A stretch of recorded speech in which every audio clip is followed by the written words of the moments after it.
Hello and welcome to the 5th episode of Track Coach Clubhouse. With me, Andy Poppleton. We've got Lewis Church here. Say hello, Lewis. Hello. Oh, okay. As long as you can hear me. Yeah.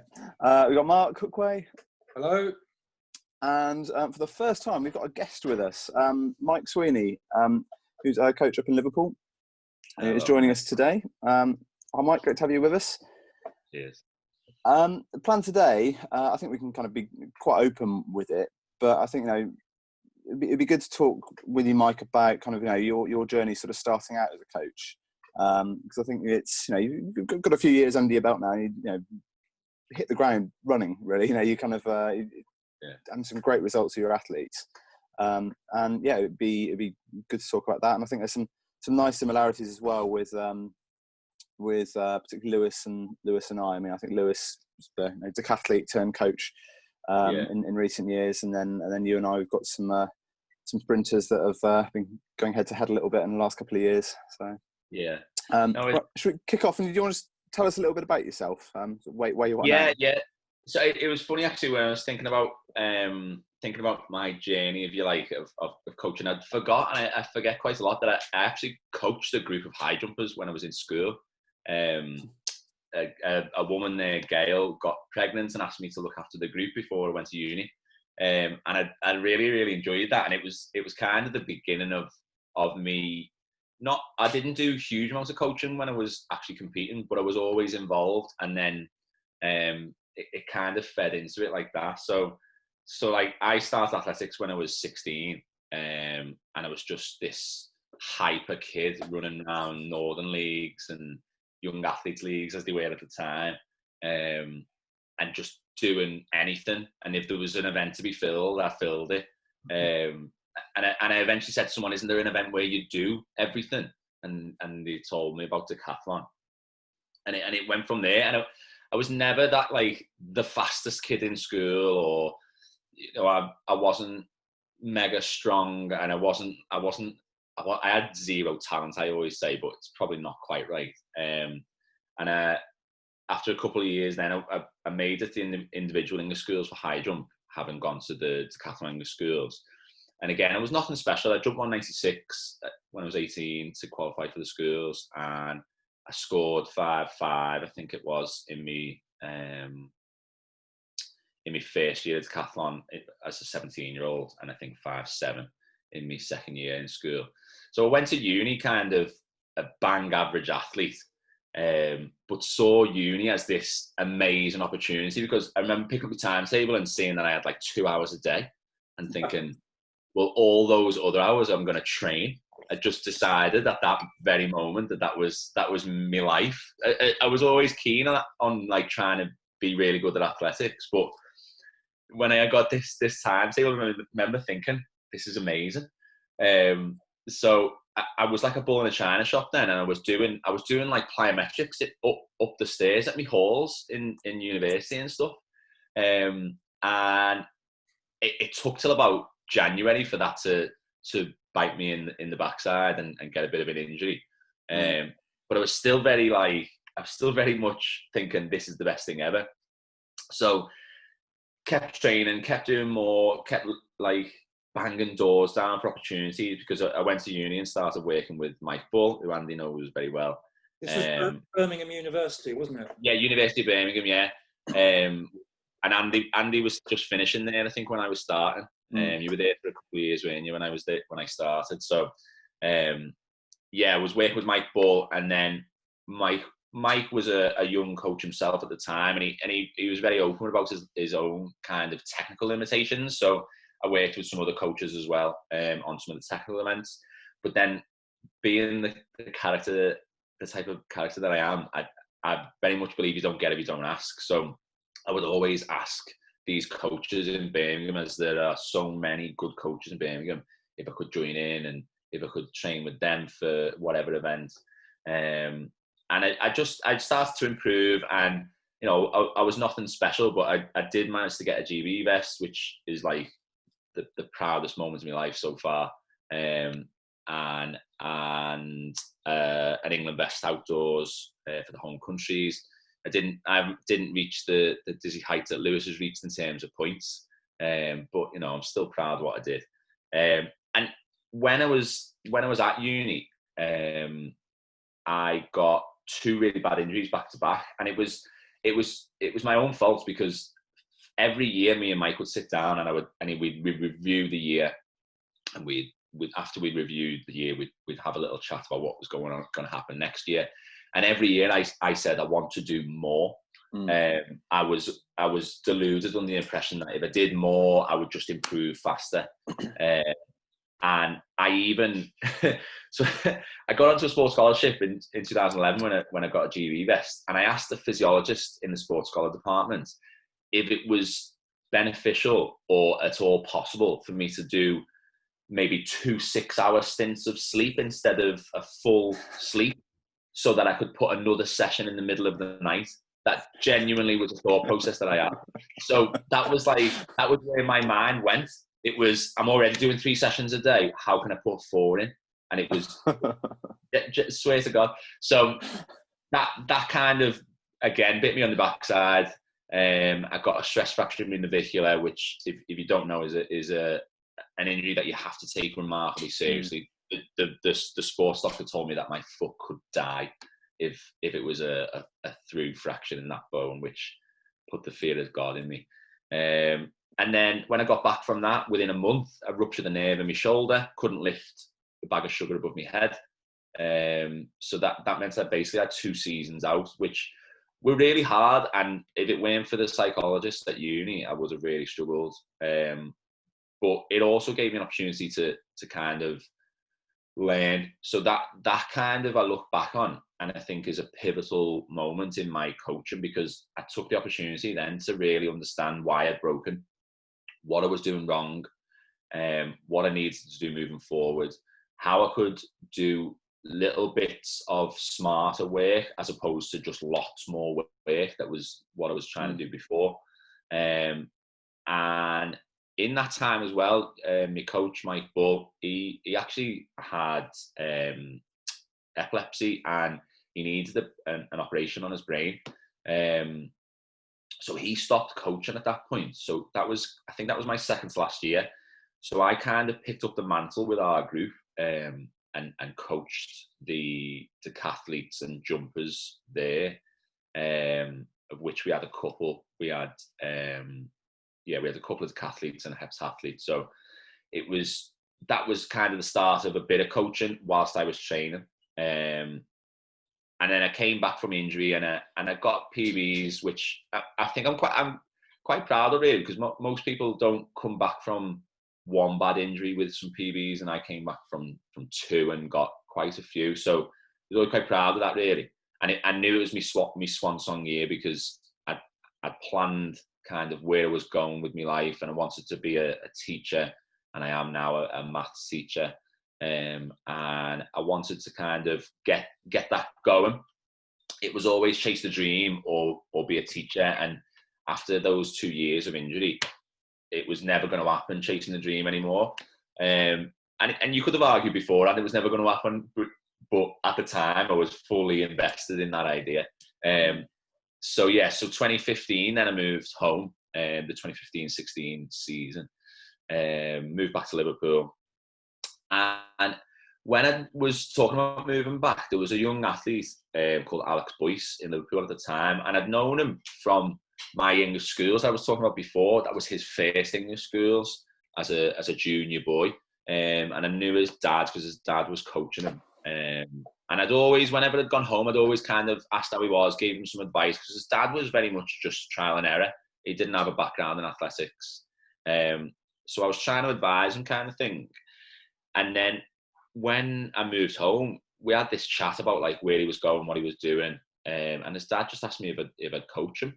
And there was a group already established there with Alex and his dad. And his dad was very happy for me to just take it over. And it all started from there, really. There was an athlete there, Sophie Money, who I still coach now. And in that year, I still made a lot of mistakes, and those guys did okay, and some of them did really, really well. And it was interesting. I was listening to podcasts with Jonas Dodu the other day, and it was the same for him in terms of getting a group that was a bit broken, that needed, really putting in the right direction. And that was kind of it. Then I was really kind of invested then in coach. And I know I always wanted to coach, and I'd always thought that I would coach high jump. When I was training with Fuzz Khan, he always said to me, he thought I was going to make a really good coach. And I believed him, and I was like, yeah, I will. And high jump was well, you always said that high jump was your baby, didn't you? It was. High jump was my baby. And I also coached the high jump group when I got back from uni as well. My mate Matty Owens had been coaching, but almost out of necessity. He didn't really enjoy coaching, and he was looking after these high jumpers. And then I came back, and we kind of did it together for a year, and then he was very happy not to.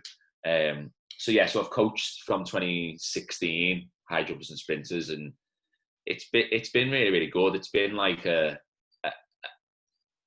still is a lesson every day kind of thing. So it's been good. I've got to just ask, that's the club's Liverpool Harriers, isn't it? Yeah, that's it. That's where you picked up that group that just naturally from that father. Was that? Yeah. So you didn't come across club politics or how you were going to fit in amongst other coaches. It just naturally happened. Is that right? Yeah. Well, the club is a very strange setup, I think, because I see other clubs with a very structured setup, and I think in some ways it's good, in some ways it's bad, because if you've got a limited number of coaches and everyone fits in their box, it kind of works well, doesn't it? If you've got a sprints coach, if you've got a throws coach, whereas we've got quite a few sprints coaches, and we've got a couple of jumps coaches, and the throwers all kind of muddled together, and we've got loads of distance coaches. So at the time, it was kind of just this dad was doing it, and I kind of just got involved. I had my coaching badges, so that wasn't an issue. But the politics of me taking that group were not. But the politics of moving forward is maybe what you come up against, because you have, like, I find a lot in athletics and certainly in our club, there's a lot of people who've been there for a very long time and been doing the same thing for a very long time, so they're very adverse to change. So it can be quite difficult in that respect with as me and Andy call it, the old guard. But I remember when Andy came down a couple of years ago to Tonbridge, and he said to me, I really don't know how I'm going to fit in and how I'm going to actually establish a group. And I just said to him, be patient, just bide your time, and it will develop. People just have to feel comfortable with new people. If we're talking about people getting into coaching, and sometimes you just got to do things like hold a watch or help out or rake a pit or whatever it might be, I think, to get to know people and people to trust you. You have to build that trust, don't you? And then hopefully there's enough with an open mind that will give you some room to develop and give you some, delegate some responsibility. But I must admit, in some cases, I guess that is not the case, and that makes things really difficult. But I mean, Andy now in 2 years has established a really good group down at Tonbridge, and there are other sprint coaches there, etc. And it's not been easy, to accommodate both sides all the time, but it's happened, and he's got quite a lot to work with now, and doing really well. So, a bit of patience is required and building of trust, and I think that's natural in a lot of environments, isn't it? Andy was maybe a little bit more polite than me, asking how he would fit in, as opposed to fitting himself in. I think that's the case of once. Yeah, I think that's the case of once bitten, twice shy. Because I want to know how. I've done this dance before about 10 years ago. Right. And when I sort of first started out, both about I was coaching at Worcester mainly, but then I was also coaching a number of athletes at Leamington. And in all honesty, I don't think in either setting was it particularly sort of it wasn't smooth sailing in either situation. And I think it's just that it's, as you said, it's oftentimes there, particularly at smaller clubs, there have been people doing things for a long time, and it is very much there is the sprint group and there is the jumps group and whatever. And I think when you're at a larger club, and this is maybe where things have been a bit easier for me at Tonbridge, I think where there's kind of a tradition of there being sort of multiple coaches covering any discipline, I think it's probably easier for a new one to come along. I think there are other challenges in terms of kind of making sure that you actually have some athletes to work with, but because obviously there are sort of established routes that people tend to follow. But yeah, I think that the idea of there being somebody else covering an event is a bit easier. So yeah, I want to know how 7,500 point decathlete Lewis Church gets himself time to coach, let alone the will to coach. You literally described the way I got into coaching, and Oh, really? so I broke both my naviculars.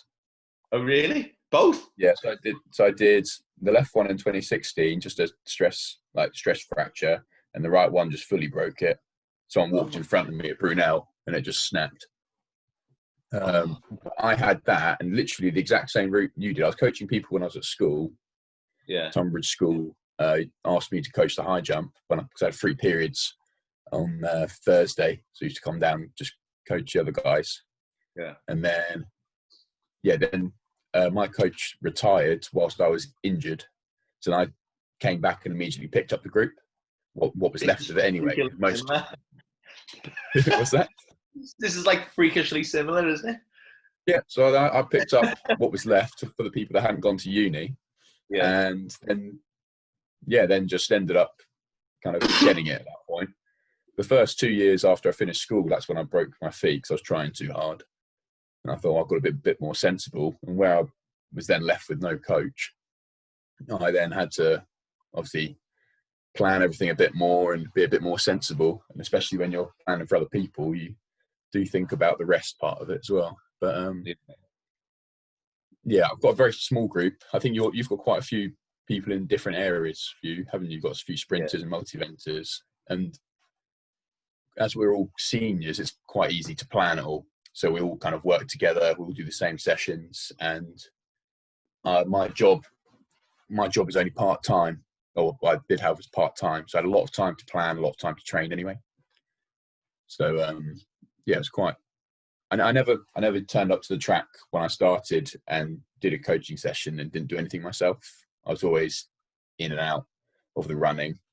So the only thing that was different was when I finished a rep, I couldn't moan on the ground. I had to watch the next rep, which ended up being quite good, be a bit more disciplined with it. I think also, Lewis, it's a very compact group. They're quite self-driven as well, so you aren't trying to motivate and deal too much with the psychology. You're dealing with planning the sessions, doing the sessions with them, working hard, and so quite a lot of the other stuff takes care of itself, either because the numbers are small or because the issues aren't there, because they're mature, self-driven people. Yeah, I think that's the crux of it really as well, because I don't think anyone that hasn't been self-motivated has lasted in the group very long. Because I don't have time to encourage people, if you see what I mean. It's not because I'm actively thinking, get them out. I've never thought that. It's just I won't recognise when someone's not really into it. Yeah. Because I'm obviously fixated on myself still, and the people that are driven and doing the session, I don't have time to say, pick yourself up and get into the next one as often as you guys probably do at the moment. It's a hard one, that, isn't it? Whether you kind of, I think I sometimes try and be all things to all people. So when I've got people who are struggling on the motivation side, I feel like really I have this desire to try and push them along. But I guess you're right. If they haven't got it themselves, then it's not really going to happen, is it? With the setup that we've got, yeah. Mike, just winding back a bit, is interesting similarities. What you were saying about the whole your period when you were sort of trying to stick your extra session in the middle of a night and things. And it's I suspect maybe not quite to that extreme, but Lewis, I think you might have had some sort of similar things along the way, and I know I certainly did. When I was at university age, I think a huge amount of the injury problems that I had were down to the fact that I worked like an absolute animal. I chatted with my old coach not so long ago, and it must have been 12, 13, maybe even more years since we were actually, working together with me as an athlete. And he was saying that there are sessions that he had me do that he still to this day hasn't set for anybody else, because he just knows they just wouldn't go at it. It just wouldn't work for them. I was never particularly talented, but I could work harder than 99% of people. And I think an awful lot of my injury problems came down to that. And I think Martin, who coached me then, I think he's brilliant. Well, certainly then, I think he'd be the first to admit he's probably changed over the years. But back then, he was brilliant for a lazy athlete. But I think it was kind of the recipe of someone like me or someone like you, Mike, where kind of your tendency is to absolutely hammer yourself and beast yourself. That combined with a coach that is really pushing, I think that didn't, that led to a few injuries on my side. And I know it's probably made me very cautious as a coach with my athletes. And I kind of possibly go the other way. And I'd say all of my athletes are probably a bit undertrained. Yeah. And have you had similar? I have. Yeah, I've been really, really cautious, and I like to program a lot of rest. I do have my athletes tired. Don't get me wrong; they come off the track and they come out the gym, and they're spent. But I do program a lot of rest in that respect, because I am very, very conscious of an unhealthy athlete can't PB ultimately. Mike, you should mention what ages you're talking about, I think. Yeah, so I mean, the group that I was talking about when I started off, that was pretty much adults, some students. Well, they were mostly older students, I would say, and I have coached mostly kind of 21, around the age of 21 and above. And then in the last couple of years, I've started to get more of younger students who've come to Liverpool. And then only in the last 12 months, really, have I started coaching school age. Last couple of years, really. Yeah, I forget that we're at the end of 2020 now, season. So yeah, only the last 2 seasons, really, I've coached school athletes, apart from one young lad, Stephen Jones, who I've coached his hydrant from when I started. He was young, but he was broken when I came home. But yeah, so in terms of the age of the athletes, if I'm honest, I don't know how different I would be in terms of training age. That yes, certainly your training age is important. So, for example, Henry, the young lad who I got out of my school, he'd never trained, so I had to be really cautious with him. But then generally all the athletes I've coached have had a reasonably mature training age, and have come really from coaches who have battered them with volume. And I have kind of turned that on its head and given them more quality over quantity. But it's hard, isn't it, Andy? Like I like you would have just, if someone told me to run into a wall 1,000 times, it'd make me fast, I'd have done it. And I learned from some coaches who maybe got it wrong on that front. I was doing a lot of running that didn't make me fast. I don't know if any of you know anything about my decathlon, like points to points, but I was slow. I was really slow. Yeah, and I remember. I think it sort of sums you up as an athlete a lot. I remember one decathlon where, admittedly, I had a very strong headwind for the 100, but your 400 was pretty much 4 times your 100-meter time in the same decathlon. And I was just like, it just shows how you're that sort of athlete that just you're at the red line the whole way. Yeah. No, I as I say, I was doing running because I thought if I was on my back at the end of every session, that would make me faster. And I had advice from coaches that maybe, looking back, I'd have kind of took myself away from that. But you learn through your mistakes, and I certainly made a lot of mistakes as an athlete that I think have made me a better coach. And I think I was the type of athlete who would bang the doors down to ask why.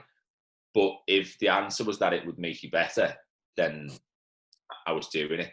You know, it's a tricky one, I think, when you're an athlete, that you're so driven to improve and do well that you will do what somebody who is the coach, who is experienced, you'll just follow, won't you?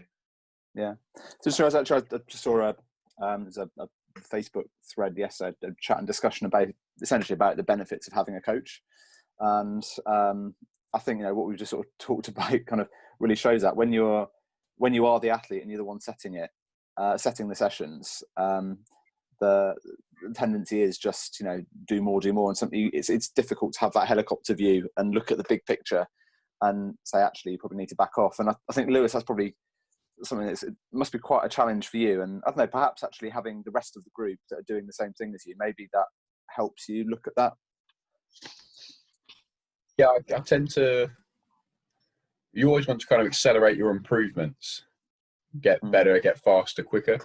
And I think if I was programming just purely for myself, I think I'd probably fall into that trap every now and then. I even get periods now where I look back at my training diary for the last 2 weeks and I go, I've done 40 hours of training. And I think that's far too much. And I think it's good. Not enough. Having people like Mark's son Alex in the group, he's very diplomatic as well. So if he doesn't think something's right on the session, he'll question it, and then obviously I'll think about it a bit more. So I'm always thinking, is this the right thing to do, and kind of the impacts of it, because our group we're all quite fragile anyway. So we've got to make sure everything fits in well. Yeah, easy to fall into that trap. Yeah. So Mike, I wonder if one of the things I wanted to ask before, I don't know, if you sort of saying that you've essentially inherited a group, I don't know whether this is relevant or not, but would you say that your group kind of has a particular sort of, it's like kind of an underlying philosophy about sort of the way that you train, and to what extent, I suppose, is that something you inherited, or is that something that you've you planned out to, okay, I'm gonna sort of try and direct it this way, or is it all just kind of happened quite organically? It's an interesting one. I've had a few people over the lockdown. I've talked to loads and loads of coaches, and I have had a few people say to me, "What is your philosophy, Mike?" And I think I've always started with a quality over quantity first and foremost. And if you saw the sessions that this group were doing before I came in as 400-meter runners and ones and twos, and they were doing like 10 300s. So, you know, quality over quantity for me was kind of my driver in that respect. And I think as I've kind of pushed that forwards, I got into sprints coaching, I think, because I worked with Tony Hadley in me last year, and I learned a huge amount about sprinting. You know, sessions wise, I do still use some of his stuff, but I have kind of gone away from that as well. But I felt like I learned a lot about sprinting from him, and I had learned a lot from Roger Walters, who passed away when I was training with him, and he was a GB junior relay coach, but he knew a lot about movements, and he knew a lot about how to sprint. And I remember I still call dribbles ankling, because Roger had called them ankling since the 70s, and everyone goes on about. Do too. I'm not even sure where I got it from. It's probably Roger. But... Yeah. So, you know, I felt lucky to have learned from them too. And I worked with Andy Paul as well. He was my hurdles coach, but he had a good sprints group. So I felt like learning about movements in sprinting was really important, and I didn't really respect it as much at the time. I always thought that I understood the movements of high jump really, really well, and that was one of the reasons Fuzz had said to me that he thought I'd make a good coach. I had this really good kinesthetic awareness, and I think understanding movement is really my philosophy now. And yes, quality over quantity, but I said to a couple of the athletes the other day, I'd love to send them off to do like a gymnastics class once a week, so that they they had this understanding of their body and how it moved. And philosophy wise, I still stick to quality over quantity, but really making the movement right. And that only comes from knowledge. You can't coach that if you don't understand it, do you? So I learned from those guys whilst I was an athlete.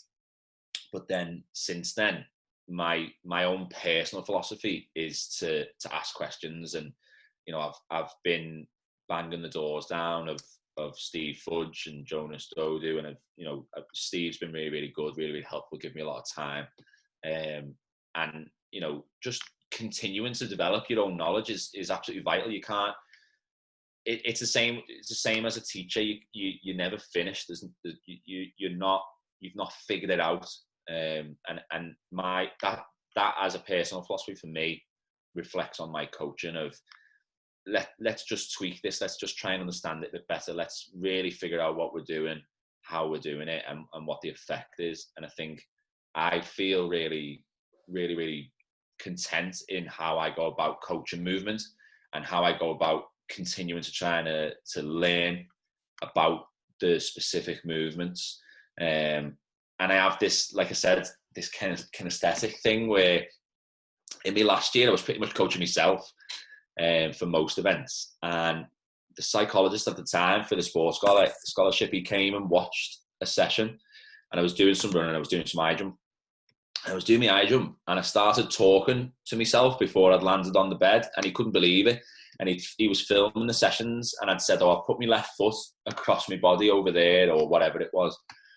And he went, oh, let's have a look. And I was like, I don't need to look. And I was right. And that was a big realization for me that this was unusual. I think that I could pick out the movement. And when I'm coaching now, if you watch me coach high jump, you'll see me go like this, like when they're taking off and when they're running and they're not quite got the posture right. I'll be chest up and I kind of feel the movement, and it sounds bizarre, but when I'm watching the athletes, I really do feel their movement, and if I see that they're doing something wrong, I go about it. It just stood still.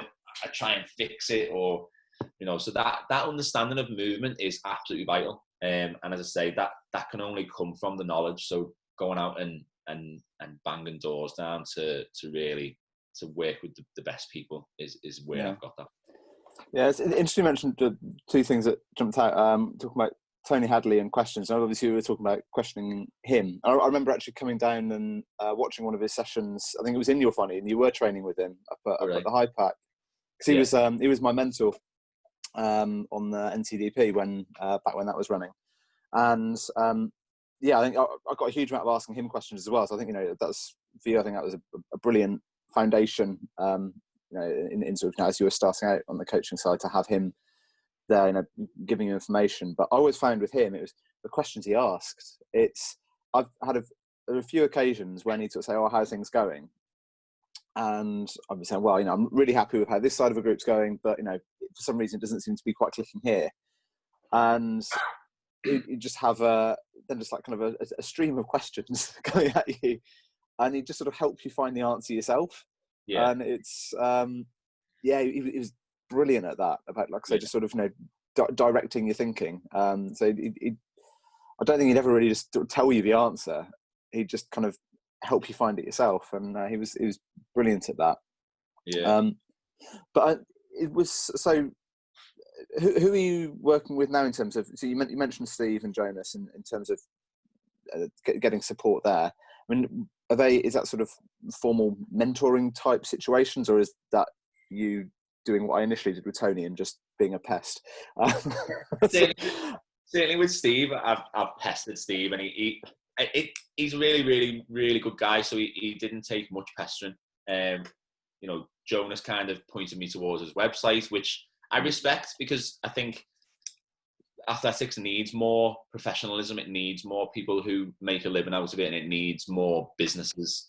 So you pay for Jonas's time, and why wouldn't you?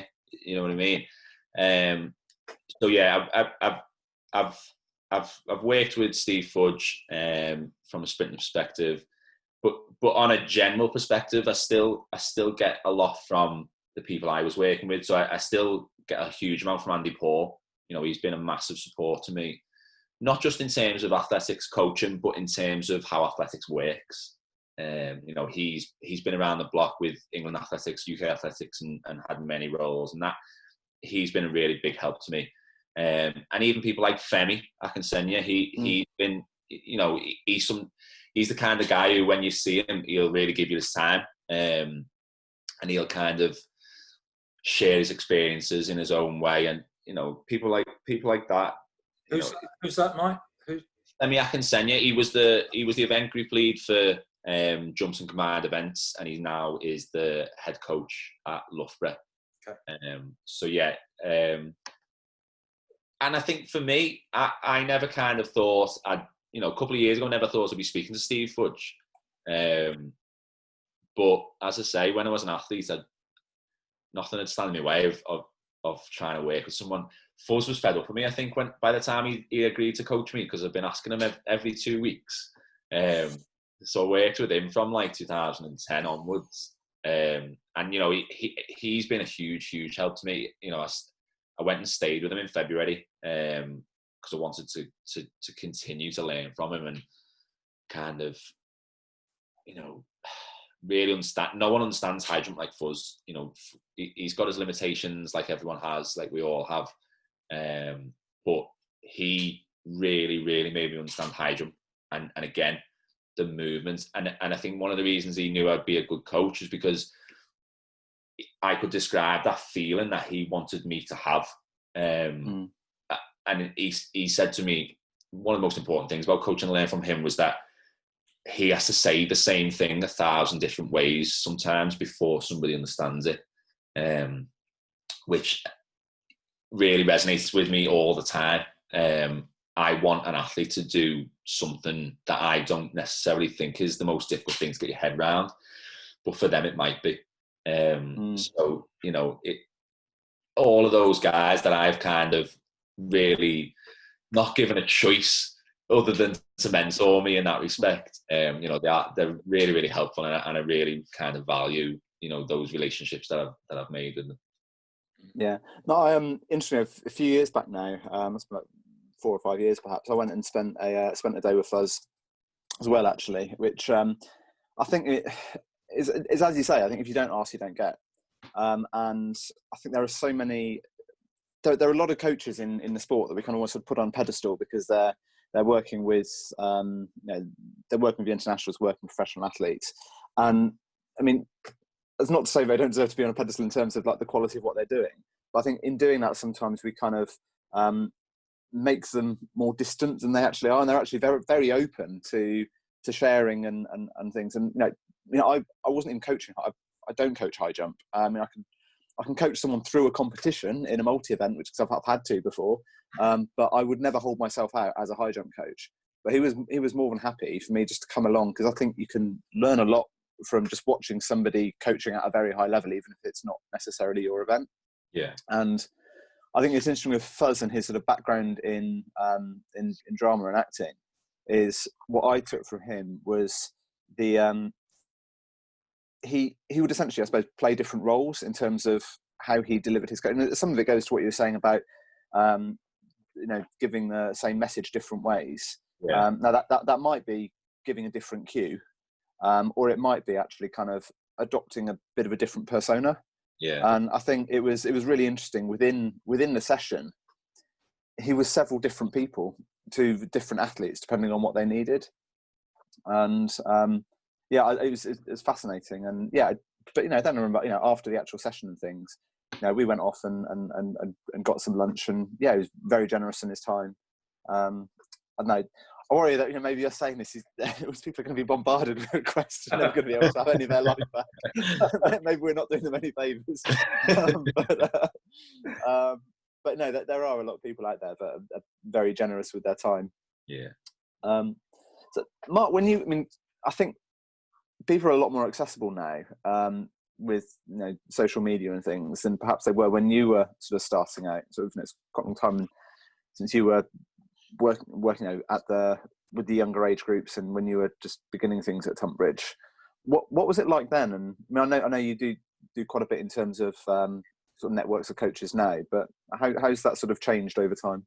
I think it's very interesting listening to Mike and you, and I made some notes beforehand because you said coach education, and you look at it across the years. The mentoring system with England Athletics, I had a mentor in Neville Taylor, for example, who was under the England Athletics scheme. He coached Wendy Sly when she won the Olympic silver medal.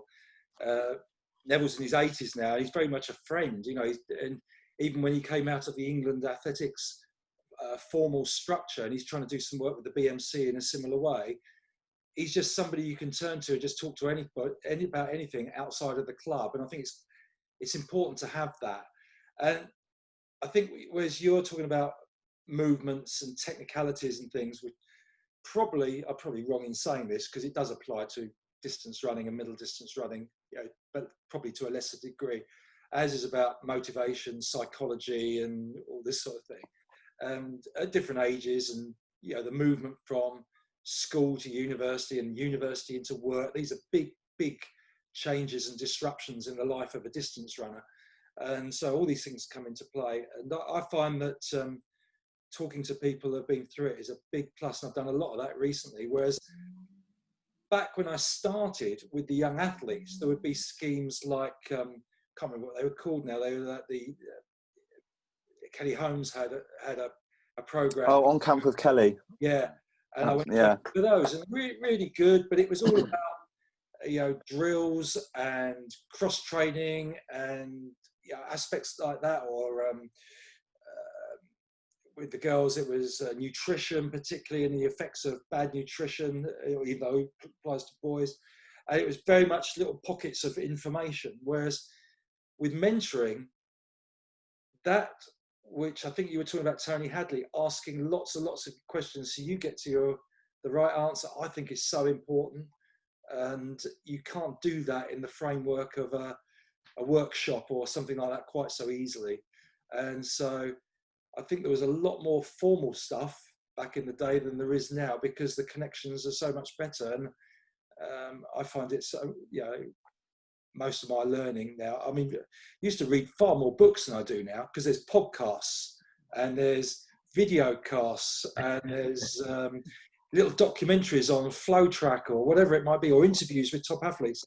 And strangely, in our side of the sport, in the distance running, you don't hear much from the Dave Moorcrofts or the Mike McLeods or the Ian Stewarts or Brendan Fosters who did it to a really high level, which would be competitive today. They've almost stayed clear of giving advice because I think they just worked bloody hard. That was it. And people don't necessarily want to hear that message today. And it's intriguing, the difference between the two, because I think on yours, the multi-events type of the sport, there is more passed from generation to generation, perhaps, than there is on our side. It's intriguing. Maybe, yeah. I made some notes about coaching education to talk about as well. And I think when I was an athlete, I was really driven to read. I'm not a reader. There are no books in my house because I don't read. But you couldn't stop reading. Reassuring for a teacher. Right? I'm a maths teacher. It's all the numbers. But you couldn't stop me as an athlete from reading scientific papers about nutrition or training methods. And I famously didn't go into the library until my final year at university. But I did take a huge advantage of the university's login to all the scientific paper journals. And I read tons about athletics, and I was thinking about it because I've only just started listening to podcasts, and Andy put me on to my first ever one, which was the Pacey Performance podcast, which I've really enjoyed picking out a few, and I will go out of my way to listen to ones from people I've not kind of heard of, but I've listened to maybe 24 in the last month, and they've all been kind of people I've heard of or people I know of really well.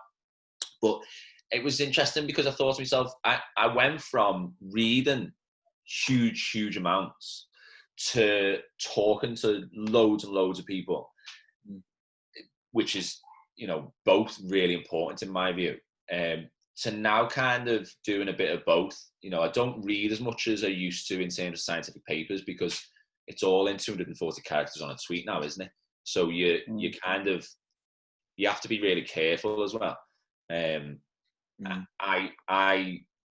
I don't see something on social media and kind of assume it's right. In fact, I assume it's wrong most of the time, unless I can kind of read into the person who's made it more so. But those kind of anecdotal learning is where I've kind of gone in the last few years, learning from people's experiences and learning from, you know, the people who put themselves out there, who are at the top. You know, it is vital, and I would encourage all athletes to do this, because I think too many athletes don't, and just do what the coach says, and then decide they need a new coach and do what they say, as opposed to really forming an opinion themselves. And, you know, I think I take my hat off to Lewis, kind of making it as he goes with his coaching, because I think if you can't do that as an athlete, have that idea of how you would coach, then you're just doing what you're told, and you don't really understand. And I would encourage all athletes to do that. That's interesting, Lewis. How would you say that what you're doing now, that whilst you're sort of setting it yourself, how is that differing from what you were doing as a coach to athlete? And to what extent is to what extent is your coaching based on kind of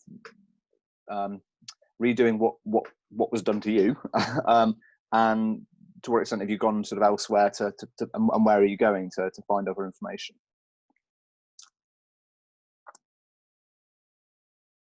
Oh, Lewis, I think we've lost your audio. Oh, there you're back. Yeah, I'm back. So when I was being coached by Dave, I was very confident in what he was saying, and I know he planned a lot about it, but I didn't know with his planning how it was structured.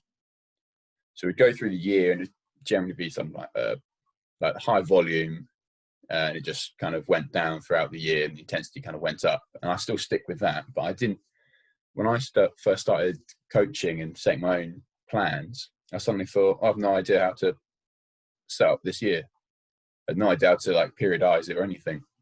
So I immediately then obviously started speaking to David and asking how he did it initially, and got quite a lot of information from him. And then if you know John Bancroft, high jump coach, so he came up to Tonbridge a few times, sat down with me, and we spoke about a long-term development and how I should kind of push forward and who I should be talking to for information. So he gave me quite a few names, and because it was nice to hear someone like John telling me to get information from other people, because he gets information from another coach, even though he's a regional coach. So there's no end to what you can learn. So he was getting help from Eric Little, and when I went to training and they were both there, I got loads from the sessions. So I thought, well, I better keep asking people what I can and can't do. I think I even asked Mark at one point about some distance running sessions. But yeah, just take more ownership of it as I became a senior, and really made sure that everything I put down on paper, everything I did, actually had a meaning.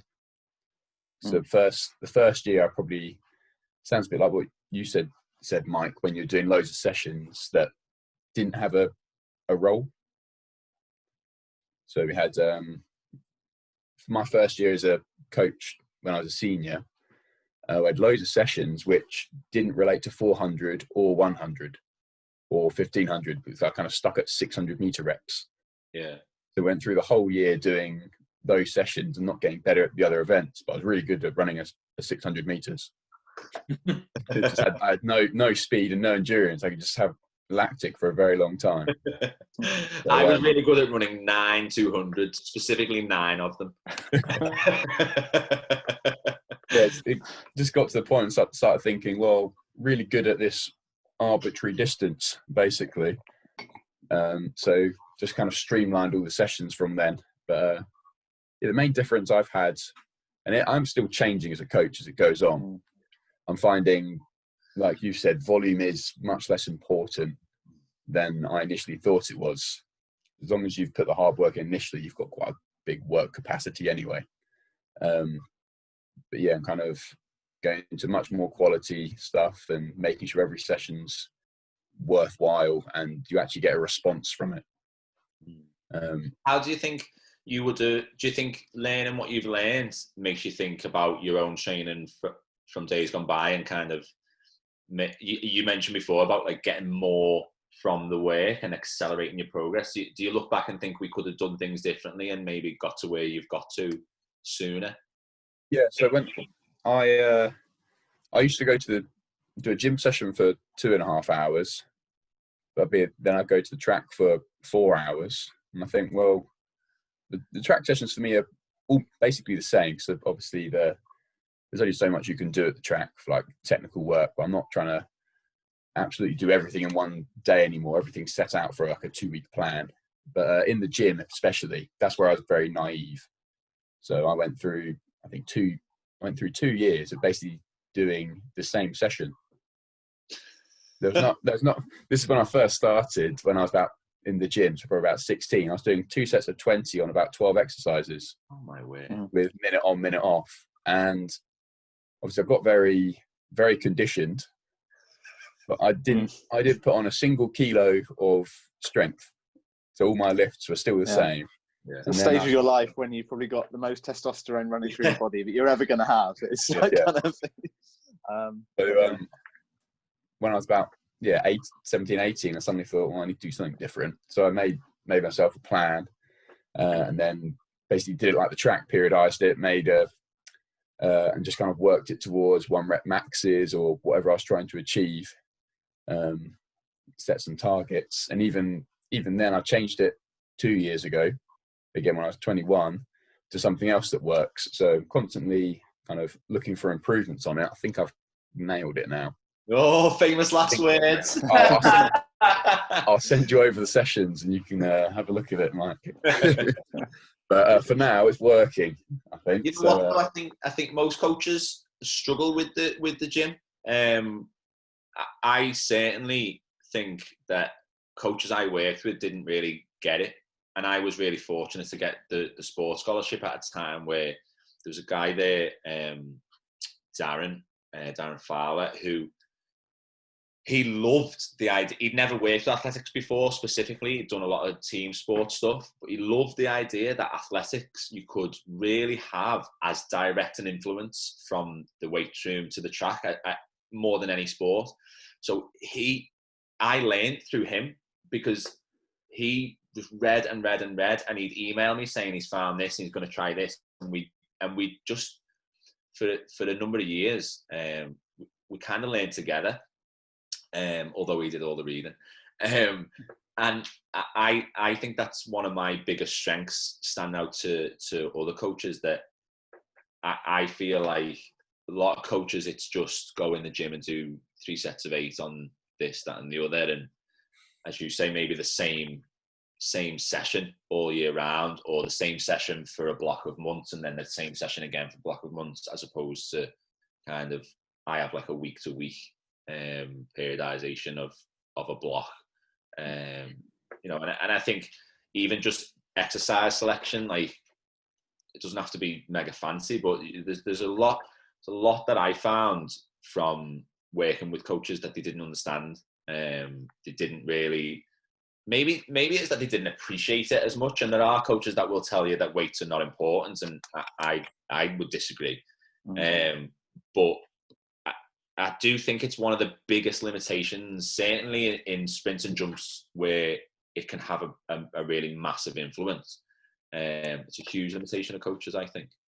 I'd just like to jump in, because obviously I'm coming at a different angle with gym work. With distance running, I guess it's the same with multi-events. I'm surprised Lewis is doing 2.5 hours of gym work before going to the track, because that's the complete opposite of what I feel is right. it's quite difficult unless you're a full-time athlete to fit it all in anyway. But with distance runners, the most sensible approach that I've heard to it is do it after your key track session to give you recovery before your next one. Because if you're doing it on your non-session day, you're adding fatigue from gym work as well, as well as the day before your track work. So, and I've heard some of the Ethiopians just do very few exercises in limited volume, but a little bit every day. So I've heard different approaches to it, but I get very frustrated. I would think we pick up as many hamstring injuries and stuff like that from people misusing the gym as actually from running. And that it's a risky area that has to be managed. And sometimes it's an afterthought rather than a key component. And that's my chipping into the conversation. I don't know how much of that carries over into events. No, I think that's true. And it's interesting when you're talking about the kind of the order in which you do things. I think in an ideal world, I think you probably would always want the gym stuff to come after the more endurance focused things. So I think it's the thing to do I can't remember the details of it. It's to do with mTOR, but essentially the kind of the body's response to endurance work actually shuts down some of the adaptations that you get from the strength work. So preferably ordering them so that the strength work comes afterwards is usually sort of a better way to do it. But a lot of the challenge is just the time and resources. Logistics. I mean, when I was based at Worcester, we didn't have a gym that we had access to there. What we did have was a garage, and we essentially kind of just left a load of stuff in there that kind of made a bit of a makeshift gym. So we had like these enormous plyo boxes that were about 1.30 meters long. So you stand them on lengthways and they become your squat rack. We're doing things like that, and we were able to do gym work immediately after the track stuff. So that worked really well. I would, like you, Mike, I really enjoy the gym side of things, and I think that's an area that I would love to do more work with the athletes directly. It's just not possible in the environment that I've got. So it's something that I'm setting for them to do away from the track, not with me. Interestingly, like last night, I actually sent an email out to, I'm not quite sure how it's going to be received, but it's to a strength and conditioning coach that one of my athletes is sort of looking at working with, just to actually get a bit of supervision on the lifting. And like I say, it'll be interesting to see how it pans out, because I'm quite clear on the work, what I want them to do. I just want supervision to make sure that they're doing it well. What the strength and conditioning coach... I had that battle. I'm awaiting a response, so we'll see how that pans out. I think one of the challenges, and when I've sort of spoken to S&C coaches before, is I think sometimes they can look at it and think stronger. Their goal is to make people stronger. Stronger is stronger, and for me, it's like the kind of the gym work is always there to support the track work, or the jumping work, whatever it is. And I think that's my only reservation about it. The idea of having someone there that can add, contribute to the making sure the technical proficiency is there is absolutely brilliant. So we just have to sort of wait and see how that pans out. So what's your experience on that front being then, Mike? I'm curious. What I think you've got to realise is that strength and conditioning coaches are much like athletics coaches, in that you can go to a track and find a dozen coaches and maybe find one that you actually think knows what they're doing. And the formal education of strength and conditioning, I think, is fairly poor. The good strength and conditioning coaches come from good places in terms of work and mentors and their own research. I don't value hugely kind of a strength and conditioning masters. I've seen the content, and I've seen people come out of it no better off than they were before in terms of their own coaching. But I've then seen those people become great coaches because of their own experience and their own drive. And I think we have a problem. It's funny actually, because strength and conditioning probably looks at athletics and thinks, why would they get involved with athletics, the strength and conditioning world? Because there's no money in athletics. And then we look at strength and conditioning and go, ooh, they're paid coaches, they must be good. But it isn't, and it actually kind of works the opposite way in terms of we might know more than them sometimes. So I've had some experiences with scholarships for my athletes and the strength and conditioning guys there, where I've sent over kind of previous year's annual plan to say, look, this is how we've worked throughout the year. This is how the gym's progressed and how we train away from the gym. Blah blah blah. With the kind of realization that they weren't going to just let them coach my program, but kind of wanted to have as much of an influence on the program as possible. And I got this email back from one guy saying, I was just wondering why there's no reactive strength in your program. So I sent about a 2,000 word email in response of all the examples of reactive strength there were in the previous annual plan, which just told me all I've just said to you in terms of there are a lot of bad strength conditioning coaches, just as there are a lot of bad athletics coaches, and you shouldn't kind of assume that because they're in a paid position that they're any good. Yeah, well, it's interesting you're talking about the reactive strength side of things.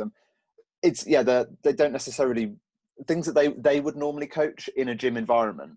They don't necessarily realise that they're actually going to be getting that elsewhere. So I was like, when I was emailing last night, it was a real pains to say, look, he's doing at least 2 high intensity sprint sessions a week, and then there's quite often built into those sessions there might be some plyometric elements as well. So I absolutely don't need any more kind of reactive tendon load through this. He's getting plenty of that. So yeah, we'll see how that pans out. But no, I've had a similar experience when you're talking about scholarship. I mean, it was just a school scholarship level, but it was a private school one of my lads was at, where they in all honesty, I think they like to be seen to chuck quite a lot of money at their sort of their sporting program, rather than necessarily doing anything that was especially great. And one lad who was on the scholarship program there, which meant that he had gym sessions scheduled, and I'm having a bit of a battle. And in the end, I think that the school just backed down, because I think the guy recognised that he was perhaps a little bit out of his depth. But he essentially, his first reaction with this lad, who was an under 13, he was a 13-year-old sprinter, so like kind of really young lad, to be starting out in the gym. And this guy was sort of saying, well, I'm a UK SCA associate member, and I've seen in the journals there's this program here that they're doing of elite sprinters. I'm saying, what you're doing with an elite sprinter who's running kind of very low 10, high 9 that's been published in this journal is not appropriate for a 13-year-old lad, and just wanted to chuck him straight in at that. And I did then have to because the lad had been sort of blinded a little bit by the fact this guy was saying, oh, he's a UK SCA associate member. I was like, okay, that means he's paid, I think it's £15 for an annual membership, so that you get it's basically just a journal subscription. Yeah. I've got one as well. It's like, it's not, it doesn't mean anything. And it can be a challenge sometimes, but this guy sounds good, so I'm optimistic. We'll see how it pans out. Of course, one of the bits I just wanted to touch on, I think this could be interesting for both Lewis and I in particular, potentially Mark as well, because I suppose you've got your different distances and focuses throughout the year. You've got a mixture of, certainly at the high level, you've got some very high level sprinters there, some very good high jumpers there. I'm not sure if you're working with any multi-eventers at the moment. Or? You have one at the moment, yeah, but right. I'll tell you about that. Yeah. So how do you juggle the kind of the requirements of those with so there's a finite amount of track time, finite amount of your time, and they all have different needs. So how do you manage that? Yeah, it is difficult. Like as I said, I'm a maths teacher, so I work full time, and my time at the track is limited when I want to have a life as well. It is. Wait till you have kids. It is a really hard thing, and before I talk about managing the group, that is one of my biggest challenges in life. That and having enough time to spend with my friends, my family, my girlfriend. It is really difficult, and I am kind of hoping I can get into professional coaching, and I have kind of put a bit of legwork in that recently, which I'm hoping will pay off. But at the moment, which I'm sure vast majority of coaches are the same in terms of working full time, it is quite tricky at times. And I do find sometimes that I spread myself really a little bit too thin in terms of sometimes trying to have a high jump session and a sprint session at the same time. But one thing I think in terms of understanding the physical side of things is that sprinters and high jumpers need a huge amount of the same work. They need to be fast, they need to be strong, they need to be plyometric. And, you know, I actually really like my high jumpers to run. You know, they do 2 running sessions a week, a speed session and kind of an intermediate 120s kind of session. And that works well. That gives me another 2 sessions to just do high jump focused stuff with them. But then, you know, the whole group of high jumpers and sprinters bound together twice a week, run together twice a week, as I've said. So that helps. I was coaching a couple of years ago, Matt Lee, in decathlon. That I found challenging in terms of time because I had to make sure that I could give him more time for technical as well as the high jump, the sprinting and everything else that was going on with everyone else. So I had to kind of get to the track earlier than I do to make time for the technical stuff. So we were doing technical at like 5 o'clock. And then the rest of the group would arrive at 6, but Matt would be warmed up and ready to go for 5 to make sure we could maximise that time. And sometimes we bleed that into about 6:30 anyway, because then the rest of the group would warm up or they'd do their bounding series whilst we were finishing off whatever it was. So that was really challenging. And in the last year, one of my girls, who's a high jumper, Emily Madden Foreman, she's asked me to do heptathlon, and we were working really, really well because she was coming back from injury, and she started to pick up technical aspects really, really well. And obviously everything's been put on hold. So I was excited to see her maybe do a heptathlon this year, but we'll see maybe for next year. But yeah, I think, so wasn't she a hurdler when she was younger? She was a triple jumper. Okay. She was. I think she came second in English schools for triple jump, and she's one of these athletes. I've had tons of these athletes who've come to me broken. She came to me in her first year at uni and she could barely train, and she kind of broke down basically through the year because her body was just not in position. So she essentially had to change events. She was told if she carried on triple jumping, her feet would just be horrendous. I'm not a triple jump coach, I'm not a triple jump expert at all, but I'm fairly sure if someone who really understood triple jump got hold of it, they'd be okay. But yeah, so like from a managing the group perspective, it is hard for time. But programming, I think I get a lot of bang for buck out of just making them better athletes, fitter, faster, stronger. That really does carry across all of the power events. And then I'll program. I program once a month. I have an idea in my head of the annual plan, and I know how I want the annual plan to look, but I don't like to plan it. I like to respond to the previous month. So if I think maybe we've, for example, the running hasn't progressed how it needs to, then maybe we do need to keep that volume a little bit higher than it otherwise would have in an ideal world. And maybe the flip side, maybe the speed hasn't progressed in the time of year as I thought it would, and maybe we take a slightly bigger jump in the intensity in that respect. And I do what do they call it? I do train everything at the same time. Everything's top loaded, but like put more emphasis on each bit.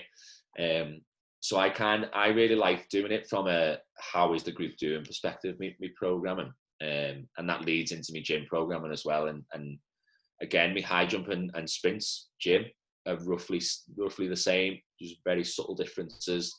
And I think I would back that in terms of a way to go, because if you are making athletes stronger, faster, and more plyometric, then you know you are going to be good, having a good effect on the sprinting and on the jumping, and you add the technical side to that on top, and you're flying. Yeah, Lewis, how's that tie in with your experience? 'Cause obviously, you've got some sprinters working alongside. I mean, you're predominantly a multi-event group. I think it's fair to say, but there are a couple of senior sprinters working there with you. I think it's slightly easier having more. As Mike said, he was working with just Matt Lee and then lots of other sprinters. I think that's a hard way round of having lots of multi-eventers and only one or two sprinters, because I effectively set the multi-event session and then I can work out where the sprint session fits in. So for example, I'll turn up at 5:15 for your session at whatever, and it works in well like that. But it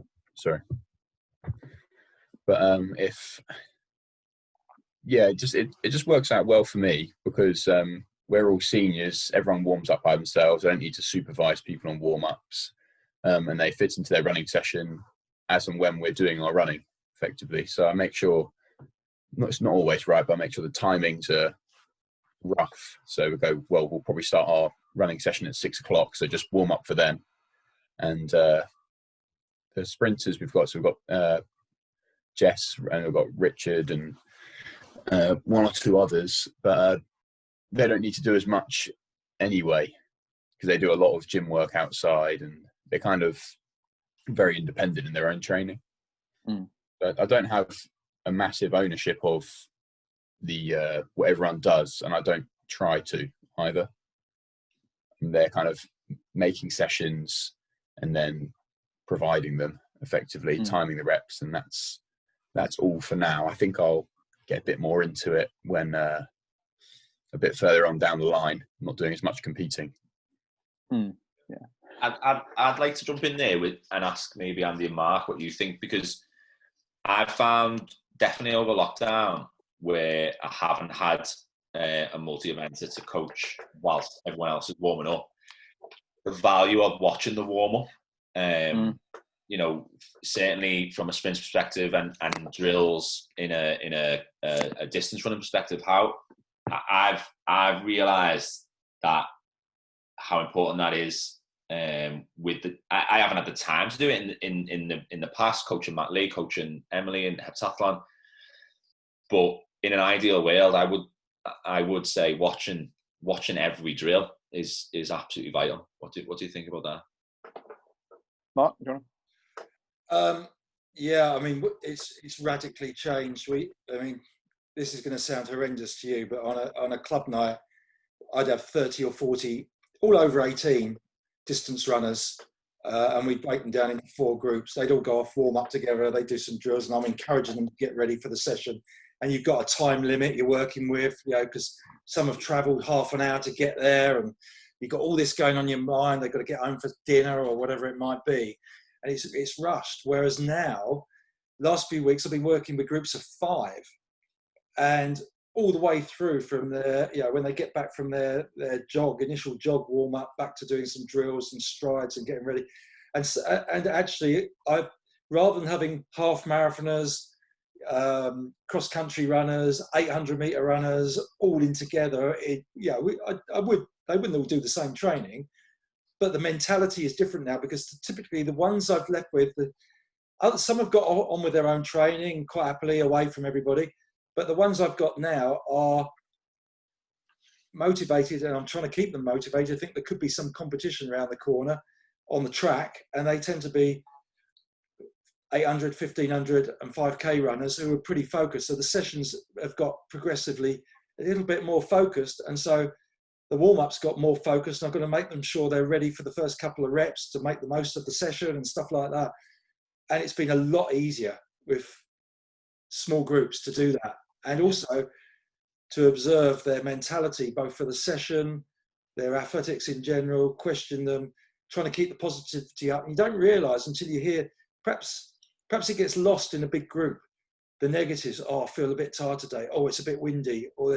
And I've been able to deal with that much more effectively than when you've got a bigger group. And all these things have changed, I think. And it's made me reflect quite a lot for going forward.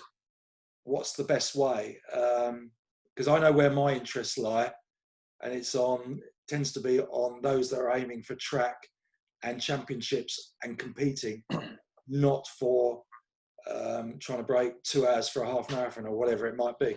And that's just the way it is. So you can't be all things to all men. And this has been a good opportunity to think about that and observe a lot more tightly than perhaps previously. Yeah, I like you, Mike. I think in an ideal world, I would always be giving an awful lot of attention to everything that's going on in the warm-up. And it's interesting that you talk about your experience with the multi-eventer, where having kind of turn up early, warm up before you arrive to maximise time.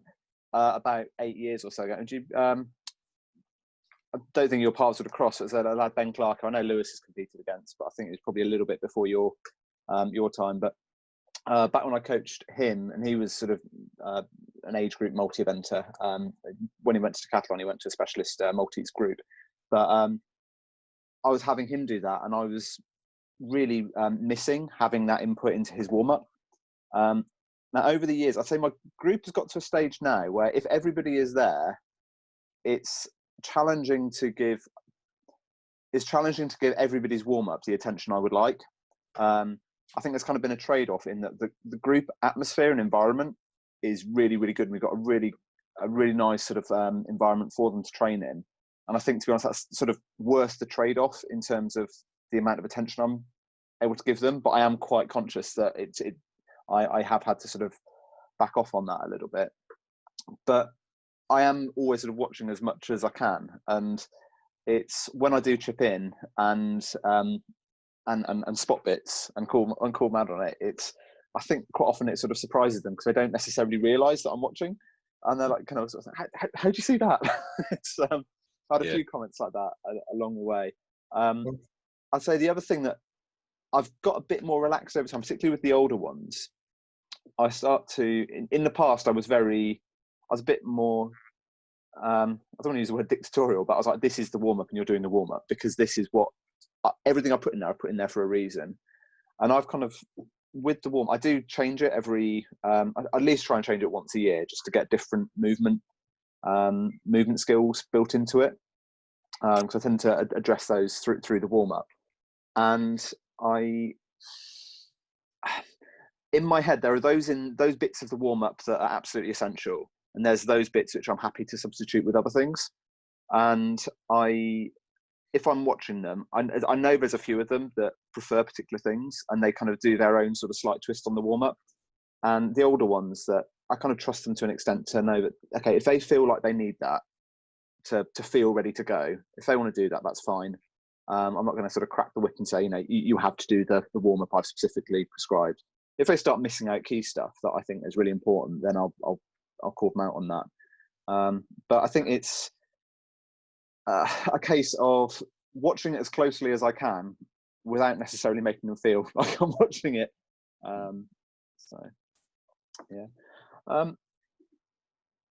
One final bit, I think, just sort of to wrap things up. Where do you feel like your future in the sport is? Where are you going? You mentioned before about sort of the possibility of doing some professional work, which I think there's loads of us who would love to do that. Sort of, unfortunately, in this country, very limited opportunities in the sport. I think I once worked out. I think there was statistically a higher chance of actually making the let's say Liverpool, since we've got you, Liverpool starting 11 than there is of actually kind of making a national average salary as a full-time athletics coach. It's just that few posts available. What are your plans? Yeah, it is a hard one. Hi, Lewis.